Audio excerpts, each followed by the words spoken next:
para você que não me conhece, eu sou a Raquel da Doce Confeitaria, seja muito bem-vindo.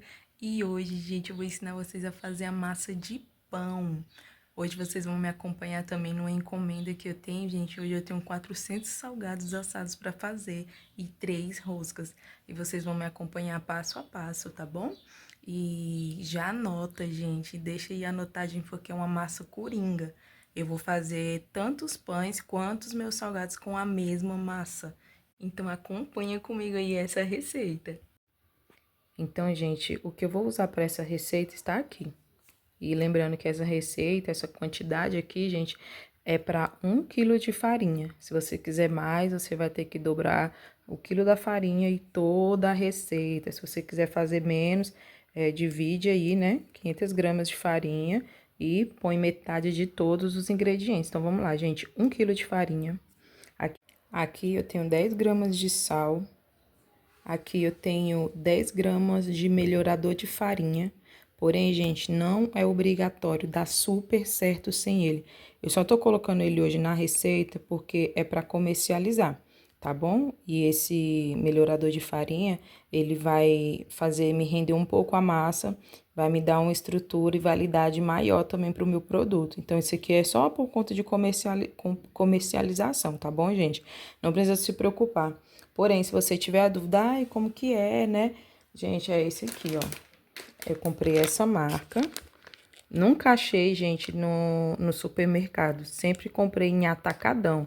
E é super baratinho, gente. Eu acho que eu comprei, ó, 250 gramas por R$ 4,79.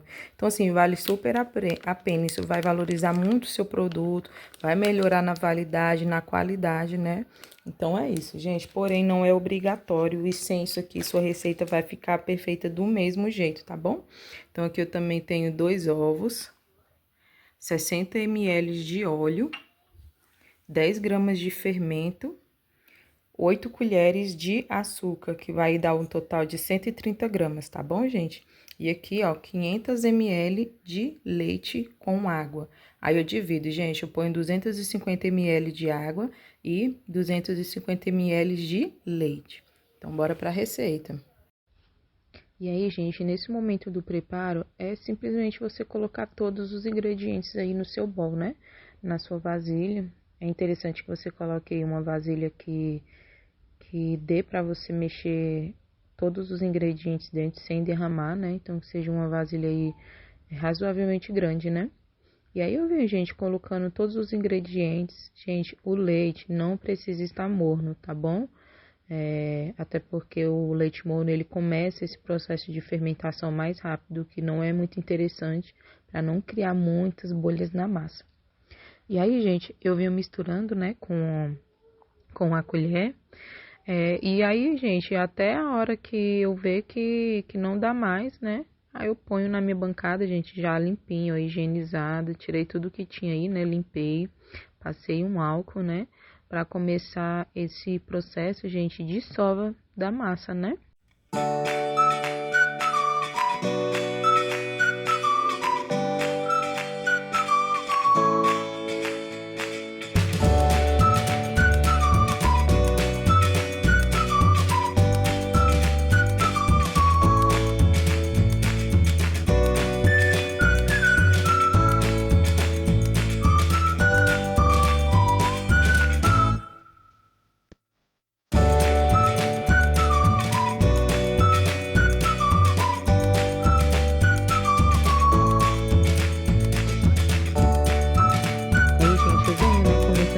Processo de sova. Gente, na edição eu pensei, eu vou pular, né? Só vou falar, eu sovei 10 minutos. Mas aí depois eu lembrei, gente, que tem gente que talvez vai cair aqui nesse vídeo e não sabe o que é sovar. E sabe o que é sovar, mas nunca viu como é que faz, né? Então, assim, gente, o que é a sova? Você vai simplesmente rasgar a sua massa com uma mão e trazer de volta para você várias vezes. De início, nesse processo, gente, é interessante você ir girando a massa, sovando por toda a circunferência dela, não ficar sovando, não ficar com ela parada na bancada, levando e trazendo, levando e trazendo. Você faz isso, gira ela, para que toda a massa, né, fique bem uniforme. E aí, gente, você já começa a perceber o aspecto, ela criando o corpo, ela começando, você começa a ver ela mais homogênea, já não tem mais ingredientes aí que esteja desconectado com a massa, já estão todos integrados. Agora, qual é o papel da sova? É fazer essa massa ficar bem fofinha, gente. O processo da sova, gente, é indispensável. E aí eu venho, né, gente, coloquei aí durante 5 minutinhos, né, coloquei aí o bowl, o próprio bowl mesmo que eu coloquei os ingredientes, eu tampei só por 5 minutinhos para vir com essa segunda sova. E é tão gostosinho, gente, depois desse descanso de 5 minutinhos, nossa, ela fica tão gostosa, gente, de sovar, já não é mais aquele peso todo no braço, né? E aí ela fica assim, gente, olha só que massa linda. E agora, gente, eu pego aí a minha balança, né? E venho porcionando. Essa primeira massa, gente, vai ser para as roscas, né? Porque elas demoram mais para crescer, demora mais no forno, demora mais para esfriar, né? Então, essa primeira massa, essa primeira levada de massa, né? Vai ser para as roscas. E eu separo aí, gente, cada uma fica no peso de 550 gramas, tá bom? Cada uma delas. E aí depois, gente, eu vou separar elas, né, em 3 partes, porque eu vou fazer uma trança com elas. E aí, gente, sobrou, né, esse pedacinho de massa e eu vou deixar ele já reservado, gente, porque eu repeti essa mesma receita 3 vezes. Eu sovei mais 3 quilos de massa, do jeitinho que eu fiz aí. Só não mostrei, gente, porque, né, ia ficar muito longo o vídeo. E, inclusive, minha irmã até sovou uma pra mim, graças a Deus. E aí, gente, fiz aí a separação 550 gramas de massa cada uma, né? E aí eu vou, gente, sovando de novo e só para misturar, porque como vocês viram, eu fui cortando ela, né, para dar o peso em cima da balança. Então ela vai desfigurando a massa. Então é ideal você dar essa sovadinha só para ela unir novamente, para ficar essa bolinha perfeitinha, tá bom? E aí com esse saco aí de congelar, né, produtos, de congelar alimento, eu venho guardando aí, né, a minha massa para deixar ela descansar. Gente, essa dica é maravilhosa, porque no começo eu pegava um monte de vasilha, cada massinha dessa descansava numa vasilha diferente. E aí depois, né, ficava aquele tanto de louça. E aí, gente, passaram-se aí 40 minutos dessa massa descansando, né, passando pelos processos de fermentação. E olha só, gente, dobrou de tamanho, né? Graças a Deus, isso é sinal de que teve uma fermentação boa, né? E 40 minutos para a massa ficar desse tamanho é um tempo excelente, né, gente, pra gente trabalhar. Ainda mais que tá um tempozinho frio, né?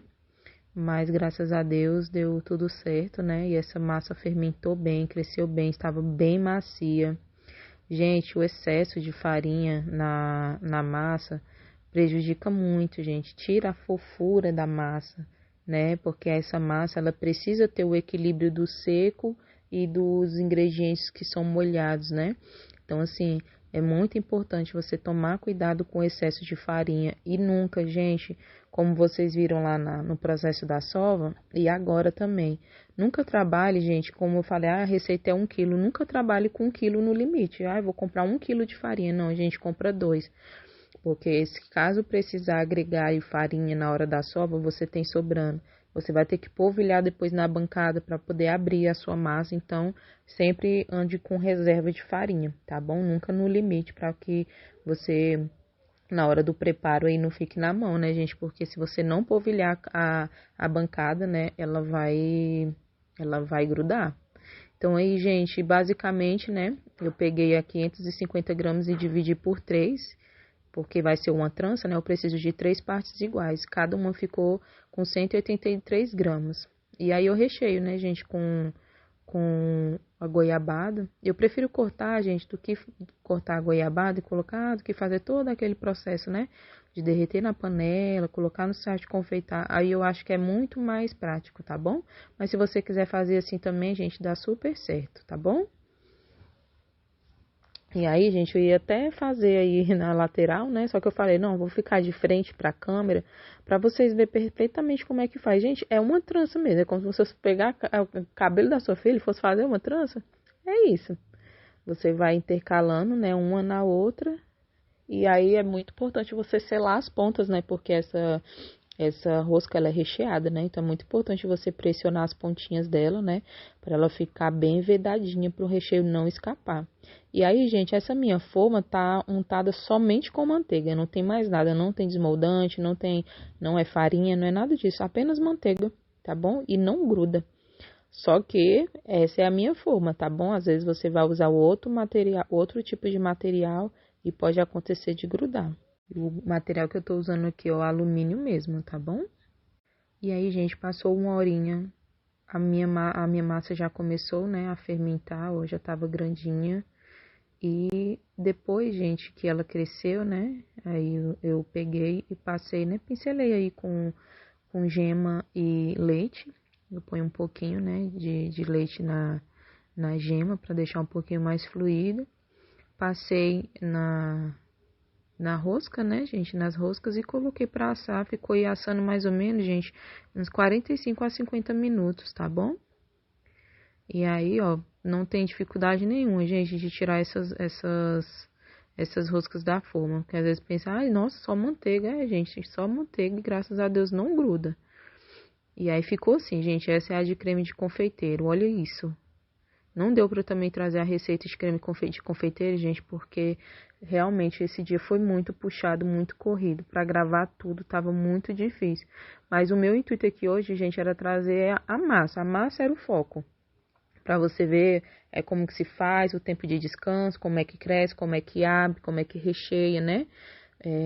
Mas, lógico, né? Com o tempo aqui no YouTube eu vou trazendo essas receitas de formas individuais, né?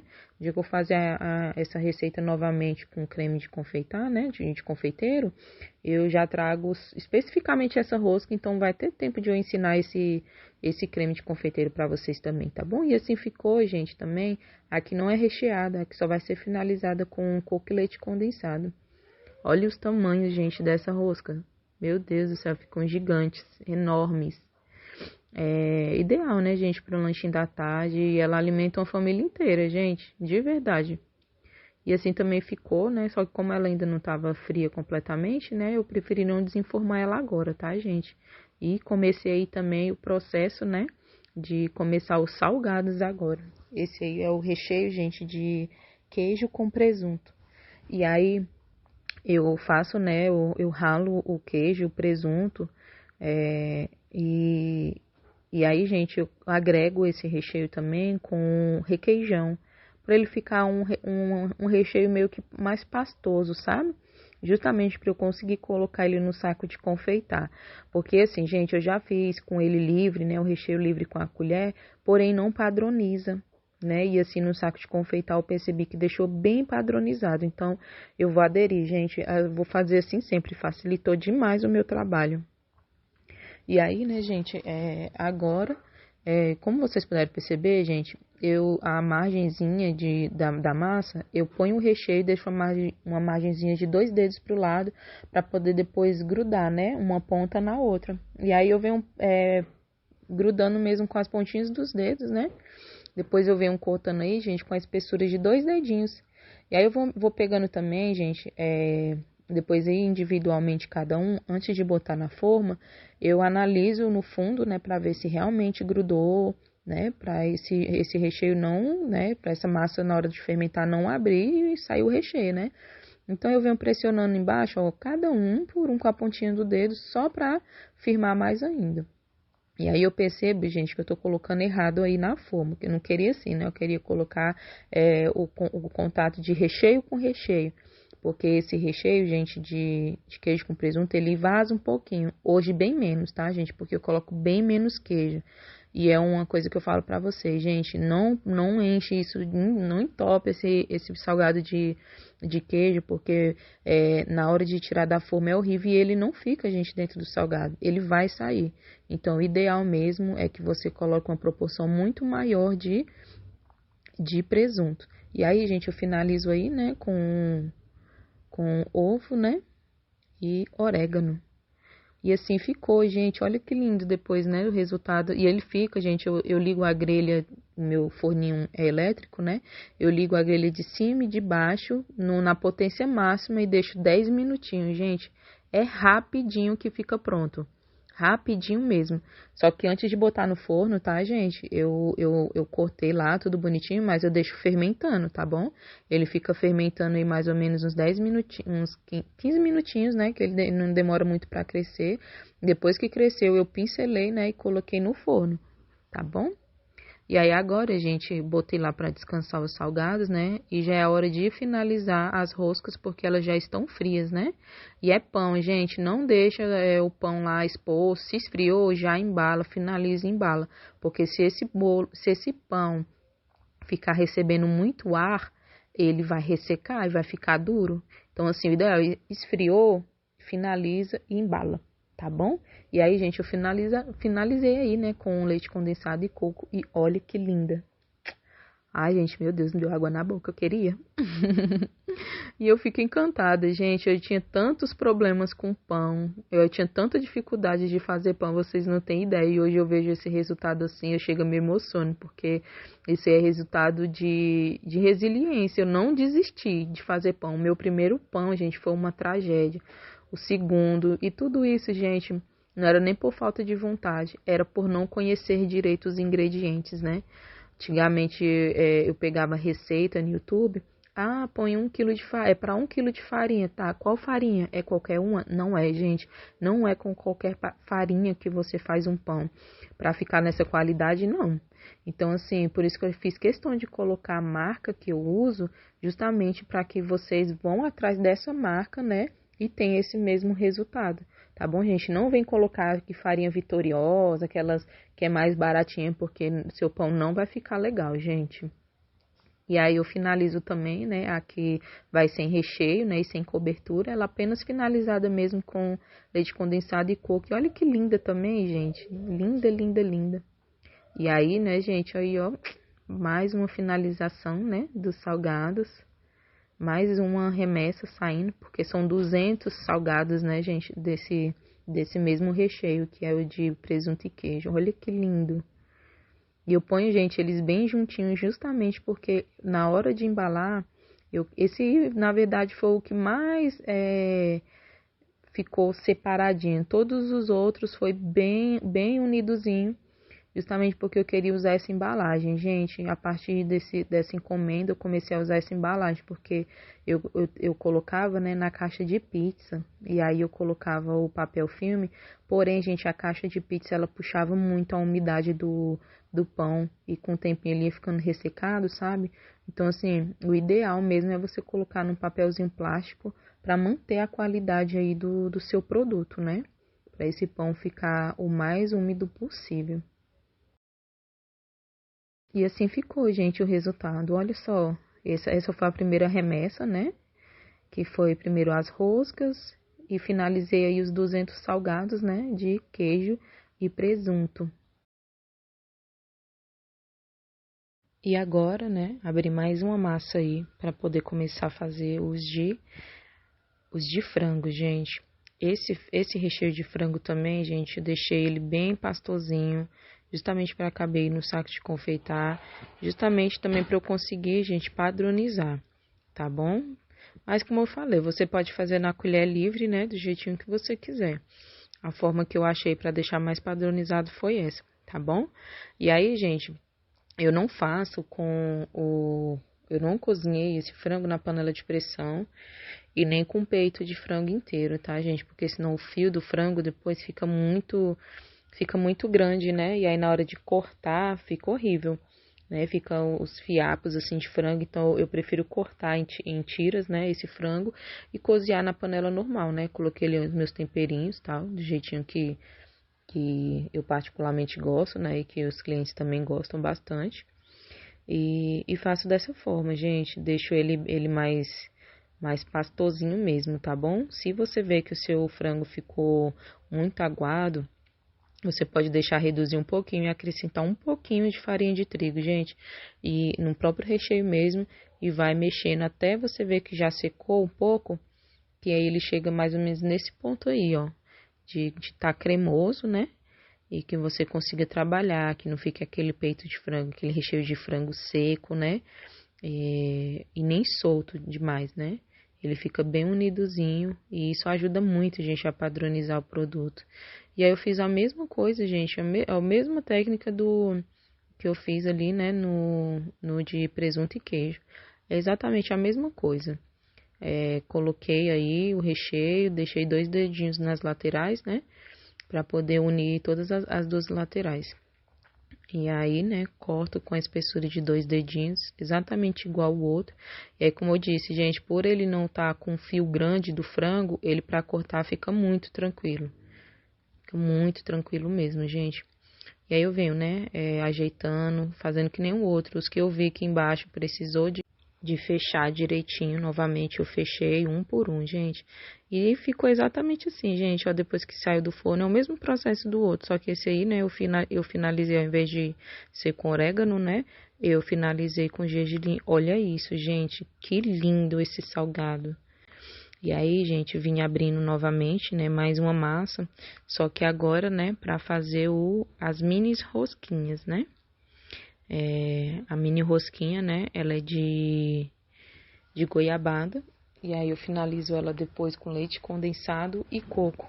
E aí eu venho, gente, faço, né, tiro as tirinhas aí de massa, corto também as tirinhas aí de goiabada, né, e venho envolvendo, gente, fazendo esse movimento como se fosse uma espiral, né, para ele poder tomar, né, todo o corpo desse pedaço de goiabada.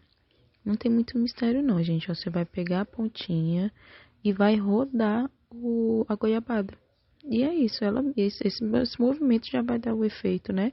A espiralzinha nessa rosquinha. Olha só, gente, que lindo. Linda demais, gente. Faço novamente. E o resultado, gente, né?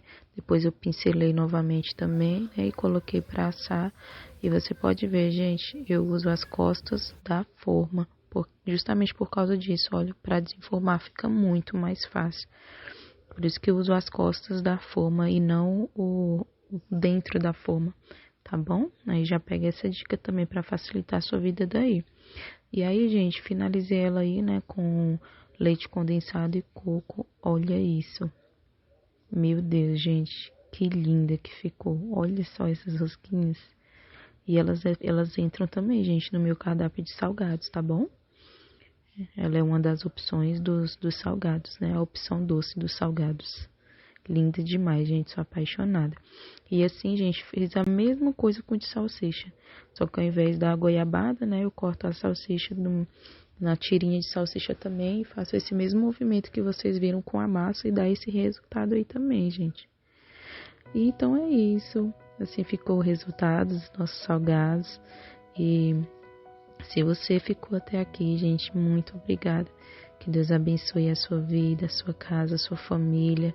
Eu tenho muita gratidão por cada pessoa que passa ali, né, o seu tempinho me assistindo, tentando aprender comigo. Muito obrigada mesmo de coração. Esse é o resultado dos 400 salgados, né? E das roscas. E eu espero, gente, que você tenha gostado, né, desse vídeo. Qualquer dúvida, gente, deixa aqui nos comentários. Eu faço questão de responder para vocês. Se eu deixei alguma dúvida e que você ficou com alguma dúvida com relação a esse vídeo, pode deixar aqui nos comentários, tá bom? Que eu faço questão de te responder. E não esquece, gente, deixa seu like, isso me ajuda demais. Compartilhe esse vídeo com pessoas que você sabe que tem interesse de também aprender a fazer pão. E não se esquece também, gente, de me seguir nas outras redes, @Docete Confeitaria. Eu também tô lá no Instagram, no TikTok.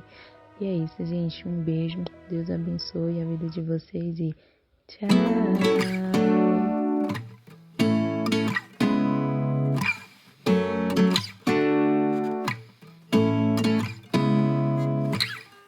Seeing eyes of mine